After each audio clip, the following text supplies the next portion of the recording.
Devagarinho que se vai ensinando as pessoas sobre o dízimo, sobre a oferta. E eles vão passar a contribuir, daqui a pouco não vai ter mais necessidade da sede mandar dinheiro para ali. Mas quando se começa, dá a despesa. E sabemos que a igreja tem despesa sempre, né? Energia elétrica, o telefone, a água, a limpeza, os instrumentos, né? Aí o som, se tem um ar-condicionado. Então tudo tem despesa, tudo está defeito, tudo tem que consertar, tem que manter tudo limpinho, tudo funcionando direitinho. Então tudo tem despesa. E tem a despesa, é evidente, com o seu pastor, com a sua liderança, né? É preciso haver essa despesa, porque é bíblico e Jesus mandou, que é aquele que prega o Evangelho, viva do Evangelho, e diz que o obreiro é digno do seu salário. É assim que está no Novo Testamento.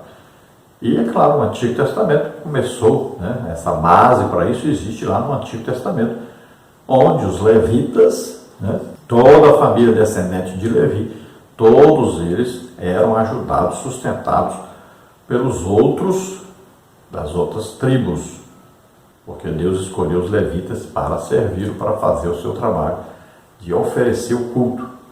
Então todos eram sustentados pelos outros que não eram da tribo de Levi. Todas as outras 11 tribos sustentavam uma tribo. E sustentavam através de quê? Dos dízimos e das ofertas.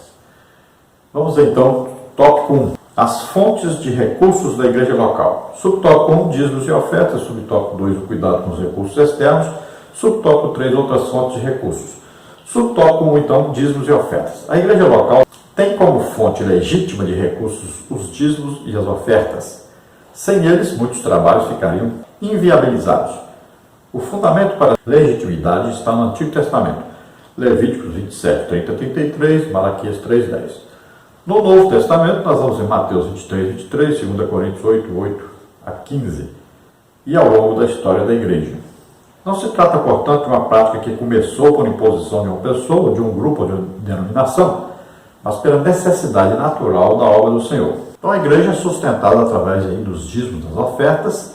As despesas da igreja sempre vieram de dízimos e ofertas. Desde que a igreja começou, foi assim e continua sendo assim. Ninguém inventou isso. Tudo é base judaica, né? Tudo é baseado no Antigo Testamento. Houve o quê? Uma continuidade.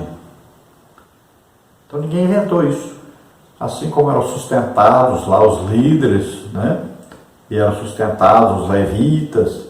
Mesmo jeito, a igreja é a mesma coisa. A igreja até menos do que lá. Porque lá eram várias pessoas sustentadas. Na igreja tem pouquíssima gente que é sustentada pelos dízimos e ofertas. Isso na parte administrativa. Agora existe o que? O trabalho missionário, que nós não vamos ver gastos, né, do judaísmo, muita coisa dentro disso. Mas nós vamos ver que existiam prosélitos. Então existia aí a pregação, o ensino, o chamamento dessas pessoas também para o judaísmo.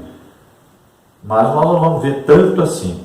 Agora, na igreja nós vamos ver a ordem de Jesus para que haja missões. E a igreja sempre está abrindo novas congregações também, no local onde está, além de enviar missionários. Então existe este gasto, e é um gasto grande.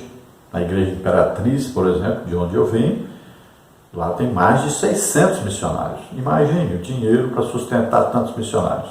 Agora estou congregando na Assembleia de Deus, Ministério Belém, né? E eles têm muitos missionários.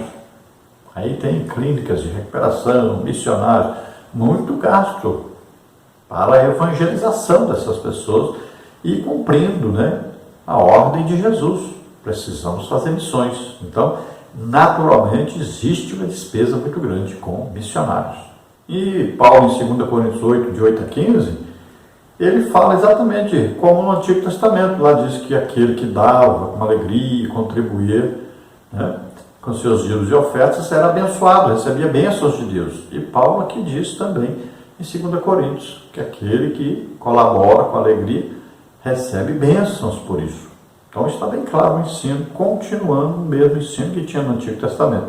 E Paulo diz que é tudo de acordo com a plantação. Quem muito planta muito, colhe. Quem planta pouco, colhe pouco. Isso é um princípio bíblico e funciona com dízimos e ofertas. E você deve tomar todo cuidado para não quebrar nenhum princípio bíblico, porque você vai se dar mal se fizer isso. Subtópico 2, o cuidado com recursos externos. Com base na Bíblia, os recursos financeiros da Igreja Evangélica jamais devem ser provenientes de governos ou de órgãos públicos ou de organismos financeiros. Nossa missão é divina, que Deus guarde a igreja local de envolvimento com práticas ilícitas e abomináveis aos olhos de Deus. Então a igreja não deve estar recebendo dinheiro, de fonte ilícita. Então, por exemplo, se a igreja está aí numa favela, lá tem um líder lá que ganha dinheiro vendendo drogas, e aí o pastor se envolve com esse líder, fica recebendo dinheiro desse líder aí, um dinheiro sujo, não fala nada, não repreende, Veja bem, é preciso ser crente, é preciso ensinar as pessoas o que é certo e o que é errado, não importa quem seja. Se você vai pregar o evangelho com medo, aí melhor nem pregar.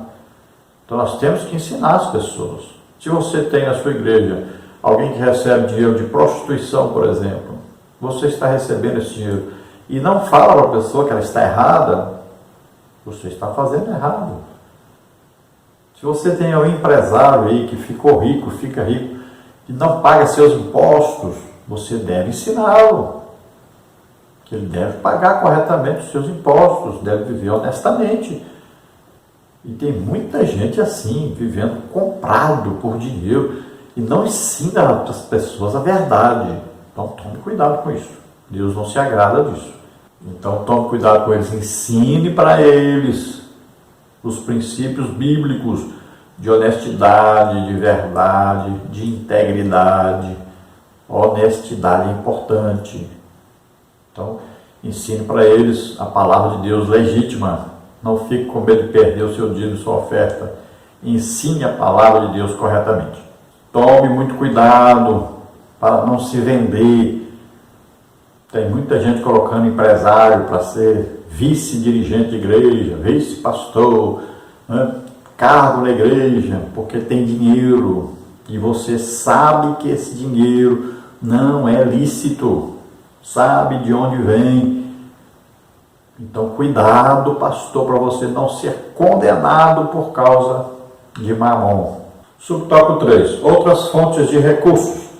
Se a igreja local tiver um centro social de amparo às pessoas vulneráveis, não há impedimento para que o poder público envie recursos para tal ação social. Entretanto, é necessário cumprir as prescrições legais para que não haja possibilidade de qualquer aparência do mal. Outro sim, a igreja jamais deve lançar mão de bingos, rifas e outros jogos de azar para aumentar suas receitas. Isso é pecado e desagrada a Deus. Então existem várias fontes de recursos, e que muitas igrejas então pegam este recurso para ajudar nas suas finanças. Então todo recurso que for público, que vier do governo, deve-se tomar muito cuidado com isso.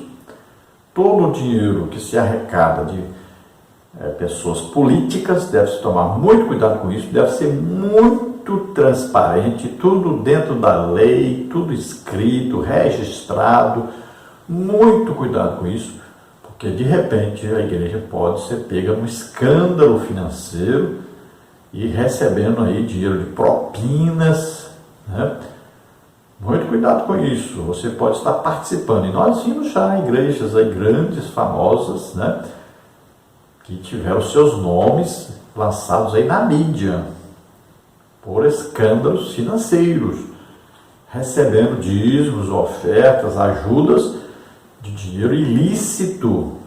Veja bem, cuidado com isso. Você pode, de repente, causar um escândalo muito grande. Então, clínicas, por exemplo, de recuperação de drogados, de pessoas que vivem também na bebida alcoólica, nos jogos de azar, nós sabemos que essas clínicas, todas elas recebem dinheiro do governo, desde que estejam legitimamente registradas. E nós sabemos que as igrejas acabam, muitas vezes, pedindo dinheiro aos crentes para ajudar essas clínicas, sendo que essas clínicas já são ajudadas pelo governo. Então, cuidado com isso. Nunca peça dinheiro para uma coisa que você já tem o dinheiro para essa coisa. Não use essa coisa para arrecadar dinheiro. Cuidado com isso. Às vezes, até construção. As pessoas vivem aí, às vezes, pedindo dinheiro para uma construção, sendo que o dinheiro da construção já existe. Às vezes a pessoa está pedindo dinheiro para missão, sendo que o dinheiro da missão já existe. Já tem gente que sustente essa missão. Então, cuidado com isso. Você pode, de repente, estar cometendo um pecado gravíssimo e muitas vezes você pode estar até enriquecendo ilicitamente com dinheiro que não é seu, é de Deus. Então pense bem, um administrador da igreja, o pastor, ele administra a coisa de Deus, não é dele, não é uma empresa, o dinheiro não é para ele. O fim não é para ele, é para a obra de Deus. Então ele tem uma participação do dinheiro que entra, mas ele não é dono do dinheiro que entra.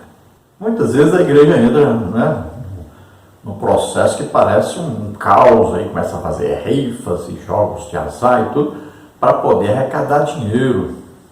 Mas a igreja não precisa disso. Deus está no controle de tudo. Temos que orar e sabiamente adquirirmos a ajuda para a obra de Deus. Deus vai tocar nos corações das pessoas e a obra será feita. Então não podemos chegar ao extremo de imitar o mundo e fazer as coisas do mundo serem colocadas dentro da igreja. Porque a pessoa que saiu disso quando aceitou Jesus, você está fazendo ele voltar para isso. E aí vem o vício, daqui a pouco vende tudo que tem, perde tudo que tem por causa disso. E quem ensinou? A igreja. Cuidado com isso. Tópico 2. A base bíblica para os dízimos e ofertas. Subtópico 1, os dízimos no Antigo Testamento. Subtópico 2, o dízimo no Novo Testamento. Subtópico 3, as ofertas nas Escrituras. Subtópico 1, os dízimos no Antigo Testamento. Muitos acusam de legalismo os que observam a disciplina do dízimo e das ofertas. Entretanto, veremos que a origem do dízimo é anterior à lei e que o legitima é o sentimento de gratidão do fiel ao seu Criador. Origem do dízimo. De acordo com a Bíblia, a entrega do dízimo, aí em hebraico, mazé, 10ª parte, teve origem no sentimento sincero do patriarca Abraão. Com gratidão ao favor de Deus, ele deu o dízimo de tudo ao sacerdote Melquisedeque, como está em Gênesis 14, 14 a 20. Assim, é patente que, para além do valor material do dízimo, o gesto de generosidade é significativo.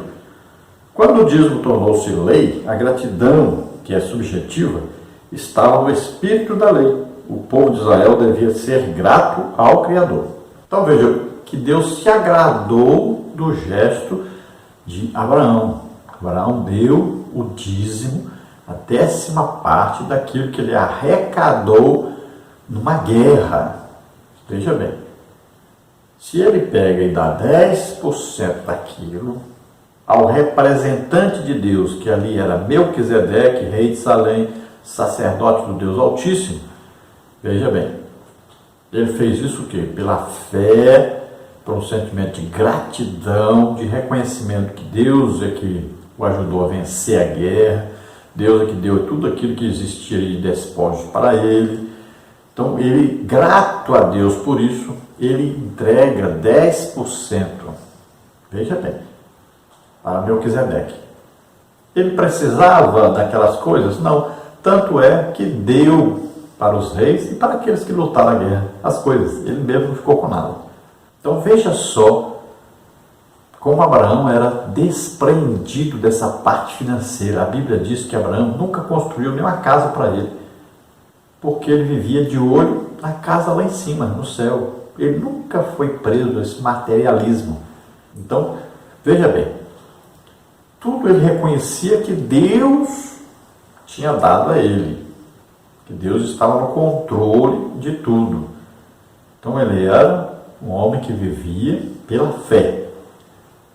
Deus cuidava de Abraão.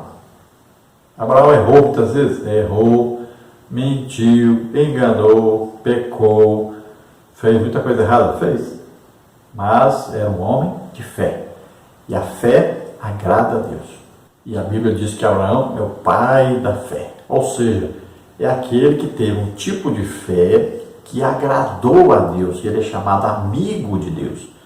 Ele teve tanta fé que foi capaz de oferecer o que ele tinha de mais importante, que era o seu filho, que ele teve com 100 anos, com Sara, sua esposa, com 90 anos. E ele deu esse filho a Deus. Em figura, né? Ele matou realmente aquele menino. Deus o impediu na hora, mas ele realmente, aí no reino espiritual, realmente Isaac foi morto.